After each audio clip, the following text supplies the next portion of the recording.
Bismillahirrahmanirrahim. Assalamualaikum warahmatullahi wabarakatuh. Pemirsa TVmu dimanapun Anda berada, jumpa lagi dalam program Teras TVmu bersama dengan saya Vini Auliani. Dan kali ini kita akan berbincang-bincang seputar dunia perguruan tinggi Muhammadiyah, yaitu tepatnya dengan tema PTM Unggul berbasis penelitian, pengabdian, dan juga publikasi. Dengan narasumber kita kali ini yaitu ada Ibu Profesor Dr. Nani Solihati MPD yang merupakan Wakil Rektor 3 dari UHAMKA. Assalamualaikum Prof. Nani. Waalaikumsalam warahmatullahi wabarakatuh. Apa kabar Ibu? Alhamdulillah, Sehat baik, ya, Ibu? sehat-sehat ya. Alhamdulillah ya. Ibu senang sekali Ibu bisa meluangkan waktu untuk bisa sharing-sharing nih Bu ya, Iya. seputar dunia universitas PTM UHAMKA ini juga yang meraih akreditasi unggul ya Bu ya. Iya. Sudah meraih akreditasi unggul. Nah, ini bisa dijelaskan juga nih Bu, sebenarnya poin-poin apa saja sih yang bisa menghantarkan UHAMKA ini selaku PTM Perguruan Tinggi Muhammadiyah ini bisa meraih akreditasi unggul nih Bu? Ya, baik, Mbak Firly, sebenarnya banyak ya kriteria untuk institusi unggul itu. Di antaranya terkait visi misi mahasiswanya, kemudian sarana dan prasarananya, kemudian SDM dosen, penelitiannya, pengabdian, publikasi, dan sebagainya. Contoh misalnya untuk SDM dosen yang ada di program studi Pendidikan Bahasa dan Sastra Indonesia, kami memiliki S1, S2, bahkan S3 Pendidikan Bahasa Indonesia. Nah, para dosennya itu yang berpendidikan S3, sudah lulus S3 itu ada 10 orang. Ada 10 orang, sangat banyak di PBSI itu. Kemudian yang sedang proses S3, ini junior kami itu ada sekitar 7 dosen sedang proses S3. Bahkan ini mudah-mudahan nih Mbak Firly tahun depan, nah PBSI itu panen doktor. Panen doktor. Iya, panen doktor karena mereka insya Allah akan segera menyelesaikan S3-nya. Jadi ada yang S3 di perguruan tinggi lain, bahkan ada yang S3 di kampus UHAMKA sendiri, gitu. Karena kami sudah punya S3. S3 ya. Nah, dari segi JAPUM, Jabatan Fungsional Dosen, atau JJAD, Jenjang Jabatan Akademik Dosen. Nah, dosen-dosen di PBSI itu ada yang sudah profesor itu tiga orang dosen. Nah, 3 orang dosen, bahkan sebelumnya 4. Kami memiliki 4 profesor di bidang pendidikan bahasa Indonesia. Nah, tapi yang satu almarhum ya Prof. Suyatno gitu. Jadi sekarang kami tinggal 3. Selebihnya teman-teman dosen yang lain itu dengan jenjang kepangkatan lektor dan lektor kepala. Nah, ini juga ada 3 lagi teman dosen yang sebentar lagi itu akan menuju profesor gitu. Jadi sudah ada 3 sekarang, mungkin nanti kalau ada teman-teman 3 lagi profesor lagi, ini menambah kekuatan di SDM program studi Pendidikan Bahasa dan Sastra Indonesia. Nah, dengan SDM seperti itu, maka S1 Pendidikan Bahasa dan Sastra Indonesia, Prodi Pendidikan Bahasa dan Sastra Indonesia itu akreditasinya unggul. Kemudian S2-nya juga akreditasinya unggul. Nah, karena memang ini ikut menghantarkan kepada akreditasi baik di program studi maupun akreditasi di universitas, di lembaganya gitu. Jadi dengan SDM yang seperti itu. Jadi kalau teman-teman dosen itu aktif dalam melaksanakan catur dharma perguruan tinggi, ya, yaitu pendidikan dan pengajaran, kemudian penelitian, dengan luaran-luaran berupa publikasi dan lain sebagainya, pengabdian kepada masyarakat, kemudian mengikuti kegiatan penunjang lainnya, misalnya mengikuti seminar, kemudian ada workshop, ada juga visiting profesor, visiting lecture gitu. Itu akan akan ikut meningkatkan pada akreditasi baik di program studi maupun di universitas gitu. Baik.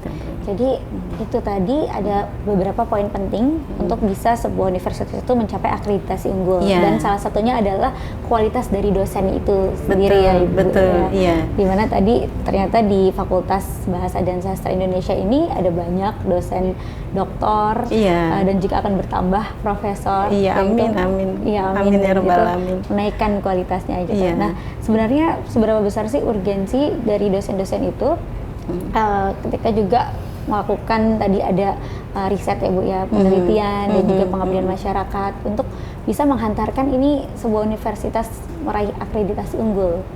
Iya, poin SDM itu memang cukup tinggi Mbak, apalagi publikasi ya, hasil-hasil penelitian dosen itu memberikan sumbangsih penilaian yang sangat tinggi terhadap akreditasi. Nah, dosen dengan jabatan profesor itu juga memiliki nilai yang lebih dibanding dengan yang jabatannya masih di bawah itu gitu. Kemudian dosen dengan produktivitas penelitian yang tinggi. Nah, kemudian luarannya dipublikasikan, itu juga memberi ikut menambah kekuatan untuk akreditasi unggul gitu. Gitu ya. Iya. Poin itu tinggi dan penting sekali. Tinggi, ya, cukup tinggi untuk SDM dosen, untuk karya-karya dosen itu sangat tinggi. Sangat tinggi. Baik. Ya. Lalu bagaimana UHAMKA kemudian mendorong ini dan juga memotivasi dosen ini untuk gencar melakukan penelitian dan riset-riset seperti itu, Bu? Ya. Jadi di UHAMKA itu ada lembaga penelitian dan pengembangan. Nah, lembaga ini sangat aktif mendorong para dosen untuk melaksanakan penelitian. Gitu.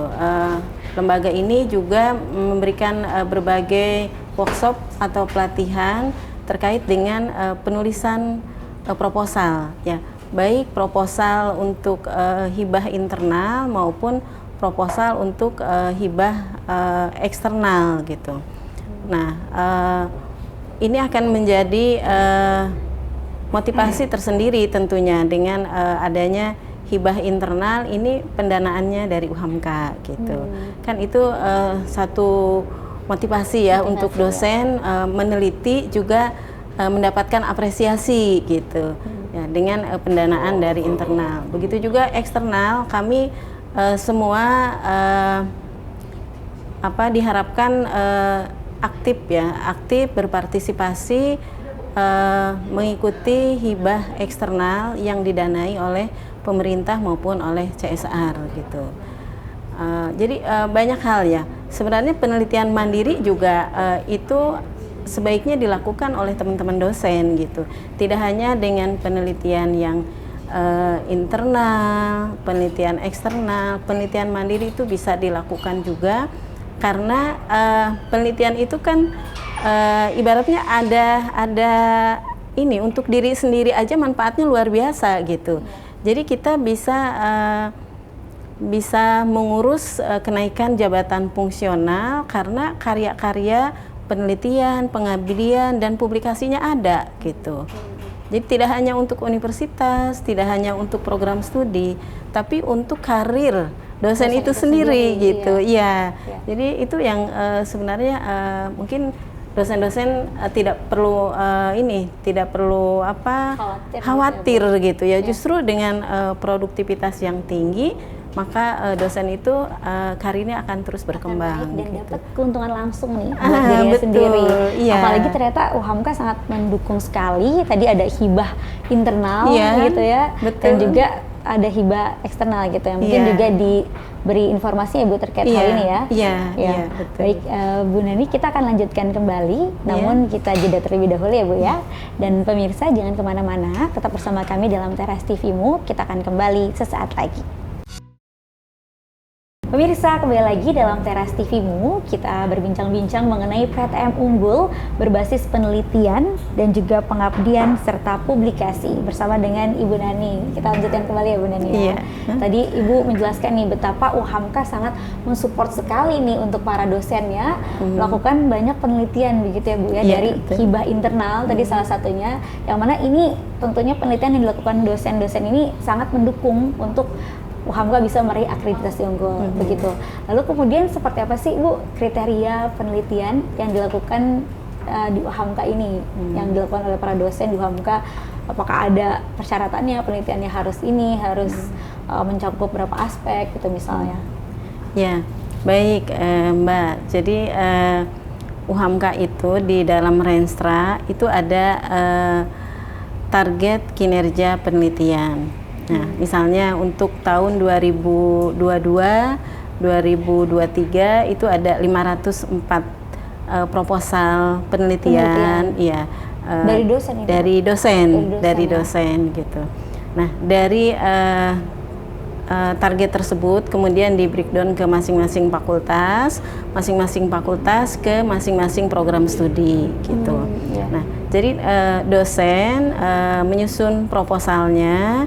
Kemudian itu ada semacam kendali mutu.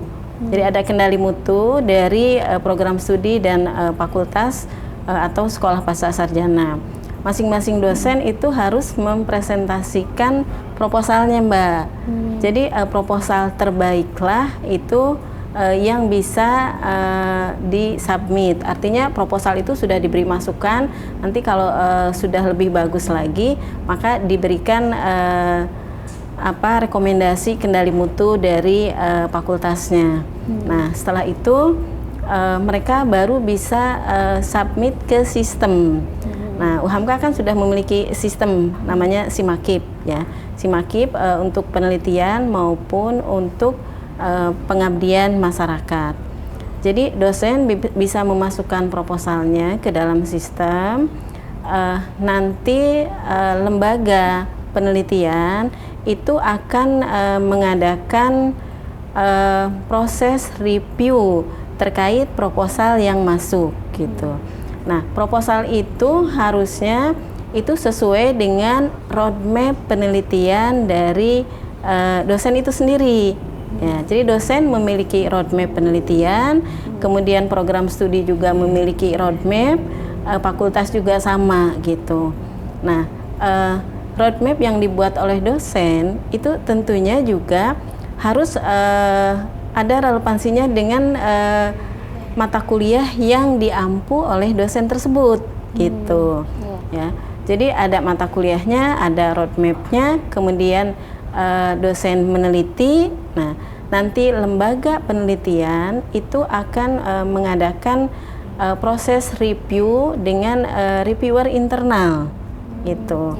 Jadi nanti reviewer internal akan bekerja, akan memberikan masukan-masukan kepada ke proposal dosen tersebut, gitu. Sehingga nanti dosen harus memperbaiki sebelum melaksanakan penelitian. Nah, setelah itu dosen-dosen melaksanakan penelitian, nanti ada proses monitoring, gitu. Jadi ada monep itu juga yang dilakukan oleh lembaga. Nah, sudah sejauh mana nih hasilnya? Karena kan ada batas waktu, Mbak. Ada batas waktu yang harus diselesaikan. Itu kan ada batch 1, ada batch 2. Jadi di batch 1 itu ya harus selesai gitu. Penelitiannya harus selesai. Karena kalau tidak selesai, nanti di batch 2 itu tidak akan diberikan kesempatan lagi. Ya, sementara. Itu berapa lama biasanya Bu? Itu kan ada 6 bulan lah, sekitar 1 semester gitu. Itu harus selesai karena nanti ada batch 2. Jadi dosen itu ya tiap semester harusnya tuh meneliti gitu. Ini enak sekali sebenarnya, dosen itu tidak hanya penelitian mandiri, tapi ada penelitian internal yang pendanaannya dari UHAMKA gitu. Padahal ya untuk kepentingan dosen juga itu, untuk japungnya dosen, untuk laporan BKD dosen gitu. Tapi ada pendanaan secara internal. Nah, kalau dosen itu sudah melaksanakan penelitian, itu kan ada luaran dari hasil penelitian itu. Luaran itu sudah dijanjikan oleh dosen sejak dosen itu menulis proposal, gitu. Jadi ketika menulis proposal dia sudah menjanjikan luarannya, misalnya akan publish di jurnal peringkat Sinta, gitu Mbak. Atau ada luaran tambahannya, misalnya HKI, gitu. Atau misalnya luaran tambahannya bisa saja buku, gitu. Nah, itu sudah dijanjikan. Nanti itu lembaga akan ada monep luaran gitu. Jadi ada dikontrol terus gitu. Mulai dari proposal, kemudian pelaksanaannya, laporannya, sampai ke luaran dari penelitian itu sendiri.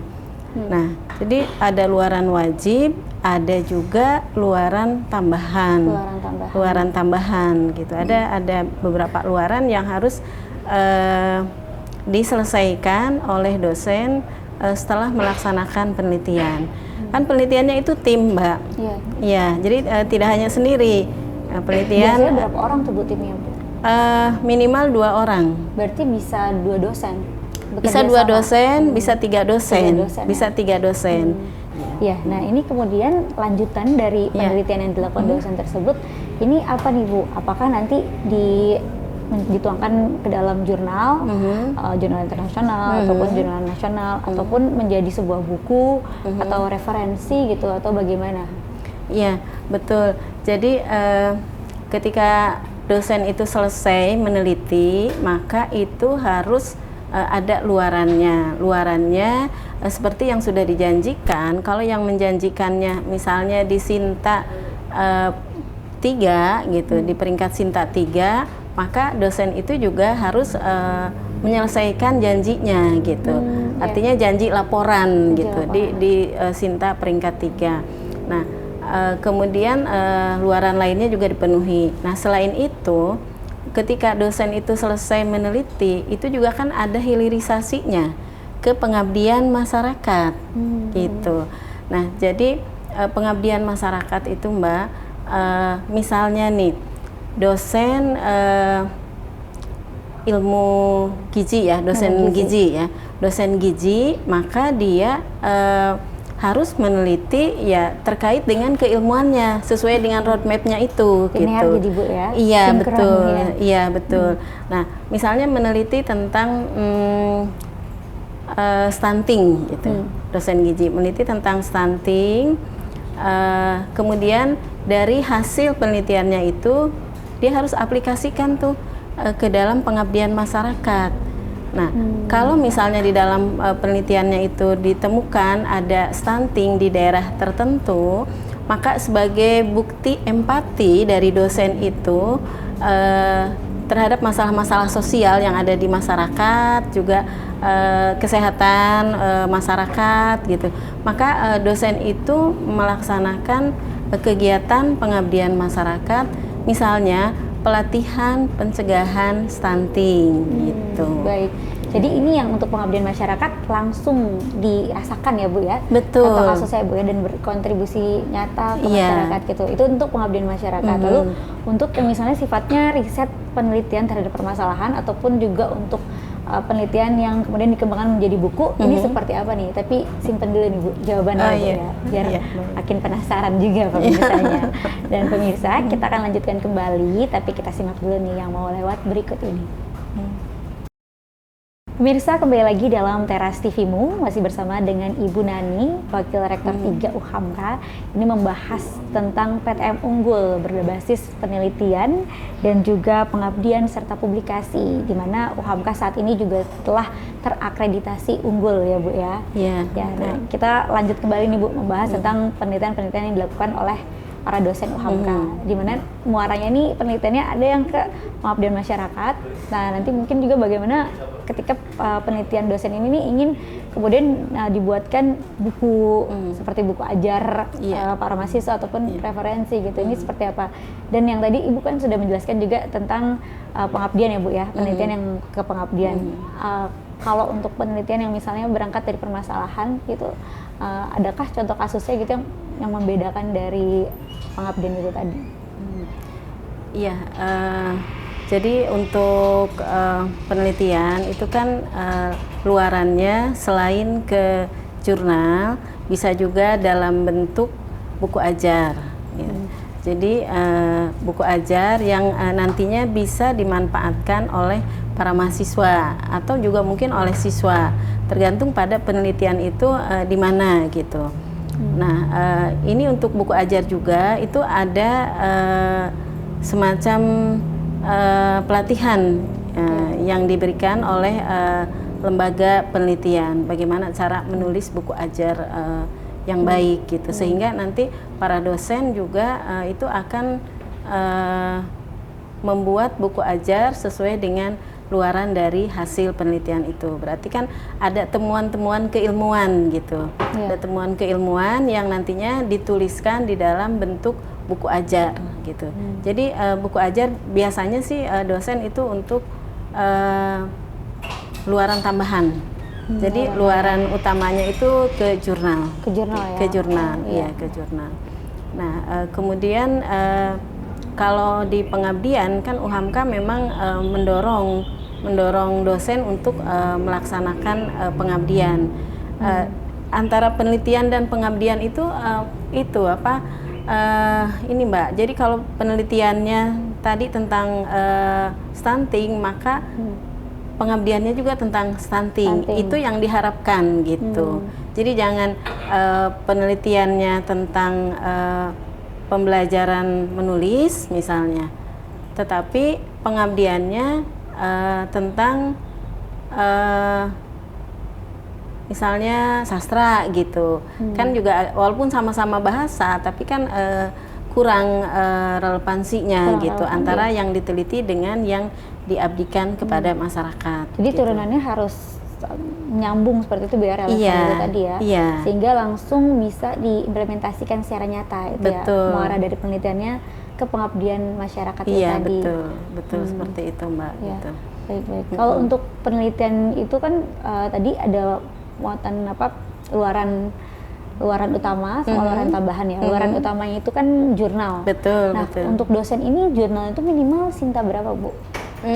Apakah bebas atau sama dengan mahasiswa atau ada kriteria khusus? Ya sebenarnya diutamakannya luarannya ke publikasi di jurnal internasional diutamakan. Tapi kan dosen itu ada dosen yang jenjang jabatan akademiknya sudah guru besar, ada jenjang akademiknya lektor kepala, ada yang lektor, bahkan ada yang asisten ahli gitu. Jadi untuk yang asisten ahli, masih dosen-dosen yang junior tentu belajar dulu menulis publikasi di jurnal peringkat Sinta dulu. Tidak langsung terus tagihannya semua dosen harus di jurnal internasional gitu. Jadi untuk dosen-dosen pemula ya masih dibolehkan di luarannya di jurnal peringkat Sinta gitu. Iya, boleh peringkat Sinta 3, 4 gitu. Tapi ya jangan kalah sama mahasiswanya ya. Sekarang mahasiswa itu sudah juga hebat-hebat. Udah hebat-hebat, sudah menulis Sinta juga 2, gitu. Iya, bahkan sudah ke Sinta 2 juga mahasiswa juga. Tentu dosen tidak mau kalah juga dengan mahasiswanya, artinya dalam hal keilmuan gitu. Terus memotivasi diri untuk bisa publish di jurnal-jurnal peringkat atas gitu. Baik ya. Jadi itu disesuaikan juga dengan tadi dari jabatan dosen ya Bu ya. Kalau untuk jenjang karir dosen itu sendiri dimulai dari mana sih Bu? Misalnya seorang baru nih berkecimpung jadi dosen gitu, dosen awal. Terus kemudian tingkat-tingkat itu apa aja tuh Bu tingkatannya? Jadi pertama masuk itu kan berarti masih TP ya. Pangkat. Ya, tanpa pangkat ya. Jadi kemudian AA baru mengajukan ke AA, AA itu asisten ahli. Asisten ahli ya. Ya. Nah, setelah asisten ahli 2 tahun kemudian bisa mengajukan ke lektor. Nah, dari lektor itu bisa mengajukan lagi nanti 2 tahun kemudian ke lektor kepala. Nah, lektor kepala itu ada lektor kepala 400, ada lektor kepala 550, ada lektor kepala 700 gitu. Nah, kalau mau cepet ya langsung ke lektor kepala 700 karena selangkah lagi ke guru besar gitu. Oh, begitu. Tapi kalau mau bertahap ya nggak apa-apa, ke LK 400 dulu. Nanti dari LK 400 ke 550 gitu. 2 tahun berikutnya ke LK 700. Baru nanti setelah di 700 itu langsung ke 850 menjadi profesor. Gitu. Itu dilihatnya dinilainya dari apa, Bu? Dari penelitian, banyaknya penelitian yang dilakukan, kualitasnya, atau apa, Bu? Atau lama mengajar, atau bagaimana? Ya, jadi untuk di UHAMKA itu kan LL Dikti 3 itu menggunakan Sijali sistemnya gitu. Jadi di Sijali itu ada bidang A itu bidang pendidikan dan pengajaran. Kemudian bidang B itu bidang penelitian, bidang C pengabdian masyarakat, bidang D itu penunjang lain gitu, penunjangnya. Nah, itu ada prosentasenya, masing-masing berbeda. Ketika dia masih AA itu bidang pendidikannya masih cukup besar prosentasenya. Tapi ketika sudah mau ke LK itu yang tinggi prosentasenya itu bidang penelitiannya. Jadi seseorang bisa naik Japung itu karena dosen itu melaksanakan catur dharma perguruan tinggi, ya kalau di UHAMKA catur dharma perguruan tinggi dengan aktif gitu, artinya mengajar. Tapi tidak cukup hanya mengajar saja, juga harus melaksanakan penelitian. Nah, melaksanakan penelitian kalau hanya berbentuk laporan penelitian saja, itu angka kreditnya kecil, maka harus dituliskan, dipublikasikan di dalam jurnal, gitu. Jurnal juga itu kan bermacam-macam jumlah angka kreditnya. Di Sinta 5, 6 itu berapa, 3, 4 berapa gitu, berbeda gitu. Sehingga dosen harusnya menuliskan hasil penelitiannya berlomba-lomba ke Sinta yang peringkatnya lebih tinggi gitu, supaya angka kreditnya lebih banyak. Kalau banyak angka kredit kan bisa cepat itu cepet nantinya naik JJAD-nya gitu. Jadi tidak hanya di jenjang AA saja, kemudian lektor, tapi segeralah ke LK.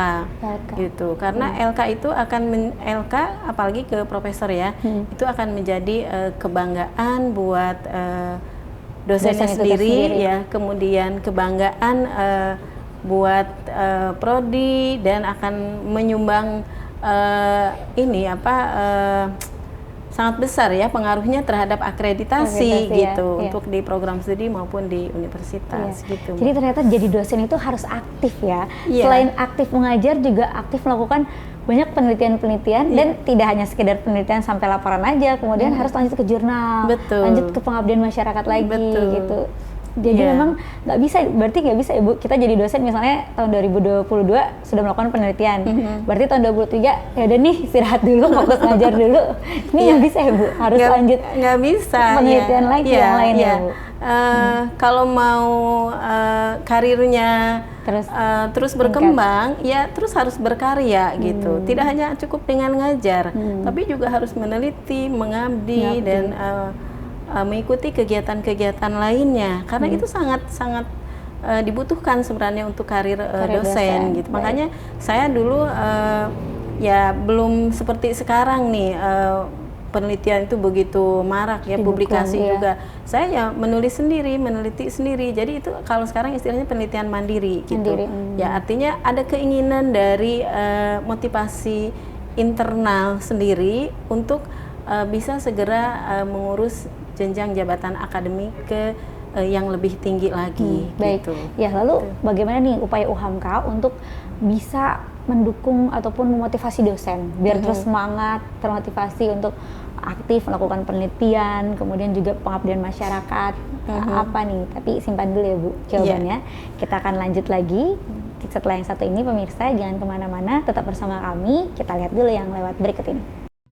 Pemirsa, terima kasih masih bersama kami dalam Teras TV-mu. Kita membahas mengenai akreditasi unggul perguruan tinggi Muhammadiyah, dalam hal ini UHAMKA ya Bu ya, yang juga tentunya dalam mengedepankan penelitian, pengabdian, dan juga publikasi. Ini kita lanjutkan kembali nih Bu Nani. Nah, kemudian bagaimana nih? Tadi kan sudah kita bahas bahwa dosen ini harus aktif ya, sudah melakukan penelitian harus lanjut lagi melakukan penelitian selanjutnya, karena itu berpengaruh terhadap karir dan juga jenjang dosen itu sendiri. Tapi kadang-kadang kan harus dimotivasi, walaupun motivasi itu muncul dari dalam diri sendiri ya Bu ya. Nah, dari UHAMKA sendiri ini bagaimana untuk bisa mendukung, memotivasi dosen, melakukan pengabdian masyarakat, dan juga kemudian mempublikasikan, ayo dong nih dipublikasikan nih hasil karya penelitiannya gitu. Bagaimana Bu? Ya, baik Mbak. Jadi sama halnya dengan penelitian, dengan pengabdian masyarakat pun itu dosen itu ada pengabdian yang sifatnya hibah internal, itu yang didanai oleh UHAMKA. Ada hibah yang sifatnya eksternal.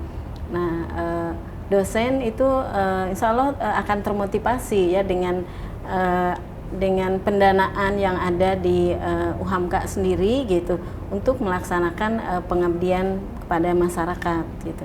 Kemudian juga dosen juga selalu diberi kesempatan untuk ikut bersaing, berkompetisi dengan dosen-dosen lain di seluruh Indonesia untuk mengikuti hibah eksternal untuk pengabdian masyarakat gitu.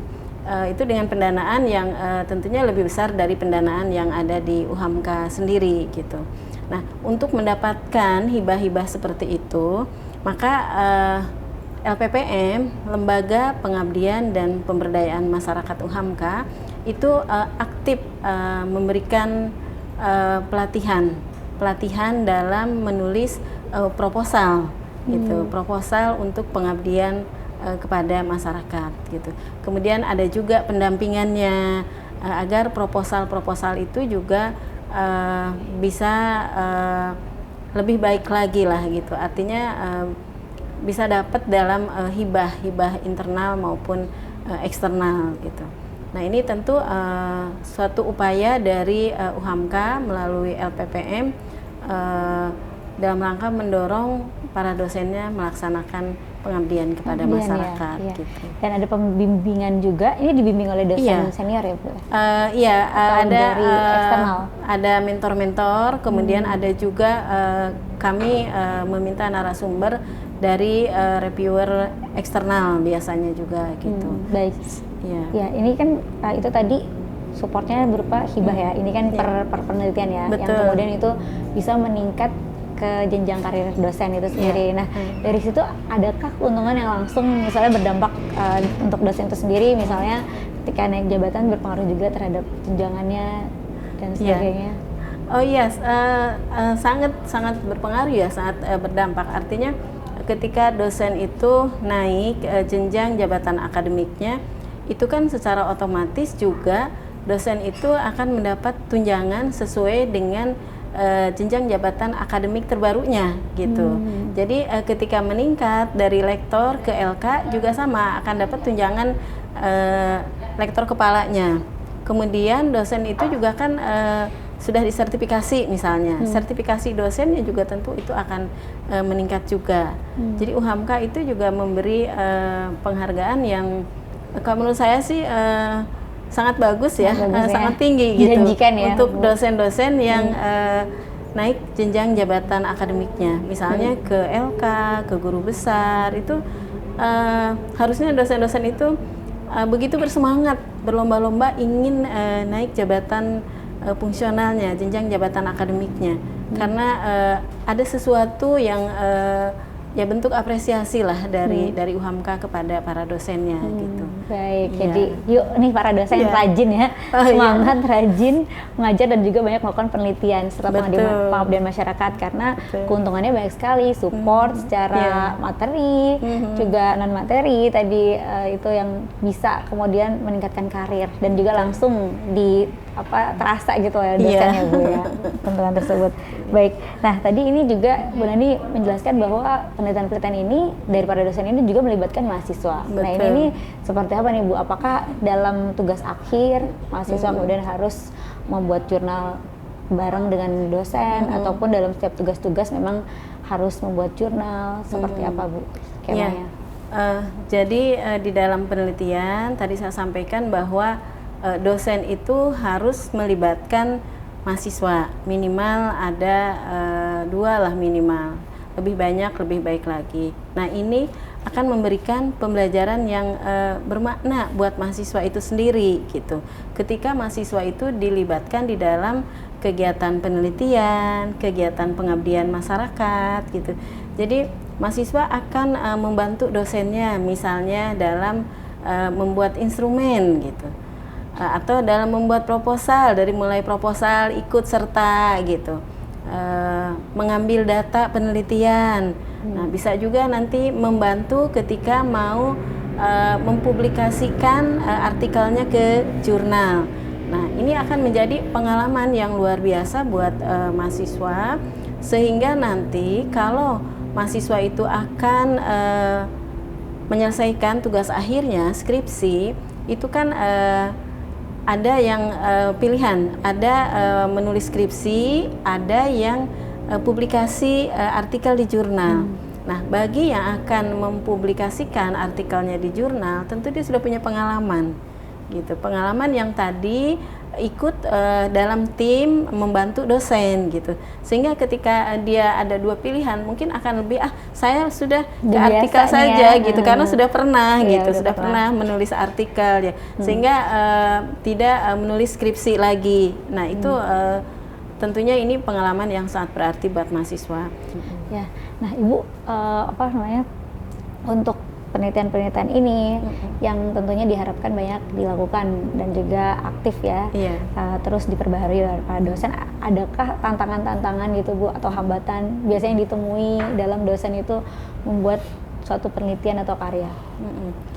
Tentu ada ya, ada hambatannya. Hambatannya kalau menurut saya sih motivasi internalnya yang kurang, itu satu.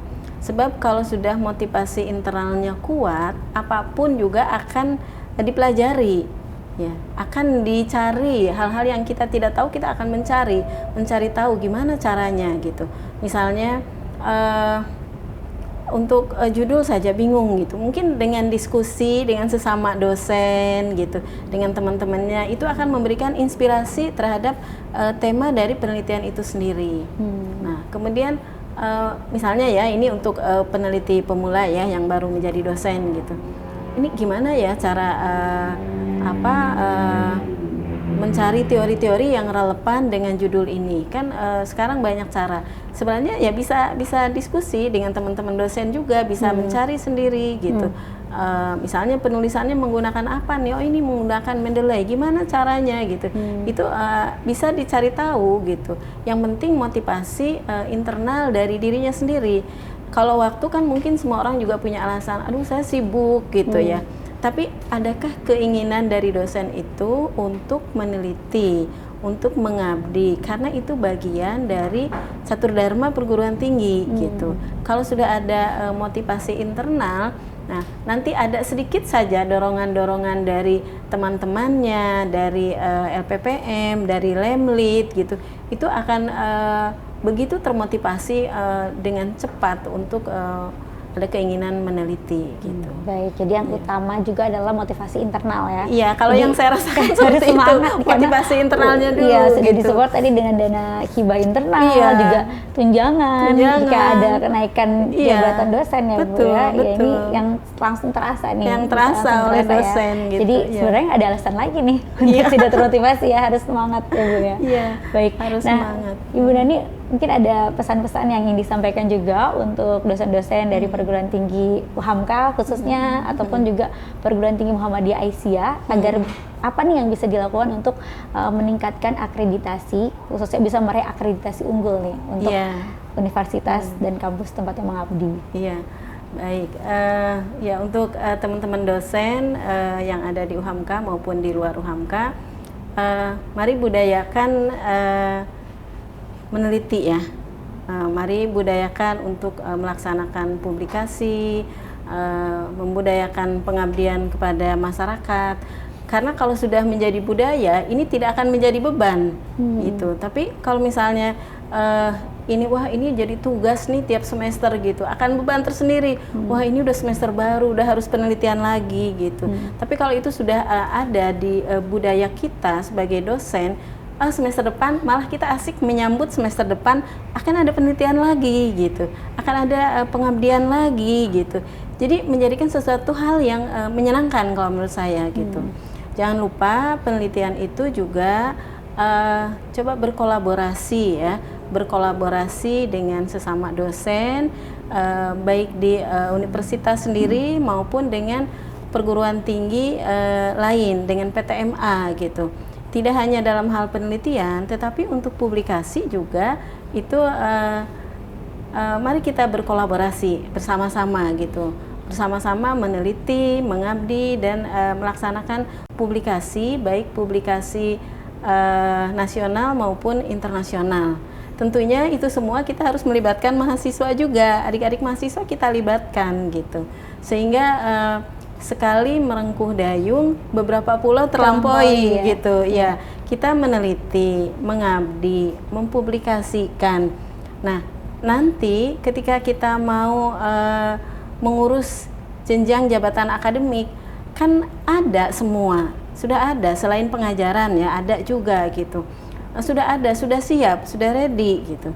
Kalau kita mau membuat laporan BKD yang tiap semester tagihannya loh Mbak, tiap semester itu ada tagihan laporan BKD gitu, karena kan kita sudah dapat sertifikasi, berarti mana laporan dosen melaksanakan kinerjanya gitu. Nggak perlu pusing-pusing lagi. Nggak perlu pusing-pusing lagi. Kalau kita sudah melakukannya. Iya betul. Jadi awal. jangan sampai tunjangannya itu bisa dihentikan kalau kita tidak bisa melaporkan kinerja dosen yang di tiap semester gitu ya, tiap semester. Nah, jadi sayang itu, sayang sekali, jangan sampai gitu ya. Kan ringan saja sebenarnya karena itu sudah menjadi kebiasaan kita ya, mengajar, meneliti, mengabdi, gitu sebenarnya mengasihkan sekali gitu kalau itu semua kita lakukan bersama-sama. Iya, baik. Ya, Mbak. Terima kasih Bu Neni. Jadi itu tadi poinnya adalah mari jadikan pengabdian, meneliti, penelitian, pengabdian dan juga publikasi itu menjadi suatu budaya ya Bu ya. Yeah. Budaya yang menyenangkan dan menggembirakan. Betul. Jangan jadi beban gitu. Jangan jadi beban. Ya, nanti mudah-mudahan itu bisa kembali lagi juga ke dosen itu sendiri dan juga ke universitas atau perguruan tinggi tempatnya mengabdi. Bisa meraih akreditasi unggul. Akreditasi unggul. Iya. Baik, terima kasih Bu Neni atas pencerahannya dan juga informasi yang diberikan. Mudah-mudahan bisa bermanfaat untuk kita semuanya. Amin. Terima kasih. Dan juga terima kasih pemirsa TVMU dimanapun Anda berada telah menyaksikan Teras TVMU dalam episode kali ini. Dan kini tibalah saatnya saya Vini Oliani bersama juga dengan narasumber Ibu Nani serta seluruh kerabat kerja yang bertugas. Kami mohon undur diri dulu pemirsa. Jangan lupa untuk saksikan terus Teras TVMU hanya di TV Muhammadiyah. Assalamualaikum warahmatullahi wabarakatuh.